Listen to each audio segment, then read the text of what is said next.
நான் பெரியாரின் பிள்ளை, அம்பேத்கரின் பிள்ளை. அதனால்தான் அந்த சனாதன சக்திகளுக்கு துணை போகக்கூடிய வகையில் சீமானும் விஜயும் செயல்படுகிறார்கள் என்பதிலே எந்த சந்தேகமும் இல்லை. அவர்களுடைய செயல் திட்டம், அவருடைய அரசியல், அவருடைய போக்கு அனைத்தும் பிஜேபி, ஆர்எஸ்எஸ்க்கு துணை போகக்கூடியதாக இருக்கிறது என்பதுதான் யதார்த்தமான உண்மை. இதை தமிழ்நாட்டு மக்கள் புரிந்து கொள்ள வேண்டும். இவர்கள் ஒருபுறம் தமிழ் தேசியம் பேசுவது போல் அவர்கள் நாடகமாடுகிறார்கள். இவர்கள் ஒருபுறம் தனித்து நாங்கள் இயங்குகிறோம், திராவிட அரசியலையும் பேசுகிறோம், பெரியார் அரசியலையும் பேசுகிறோம் என்று சொல்லுகிறார்கள்.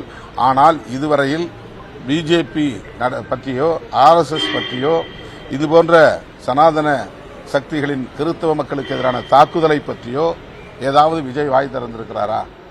ஏன் பேசவில்லை? அவர் கொள்கை எதிரி என்கிறார். கொள்கை எதிரி என்றால் அவர்களை கொள்கை அடிப்படையிலே விமர்சிக்க வேண்டிய ஒரு தேவை இருக்கிறதா இல்லையா?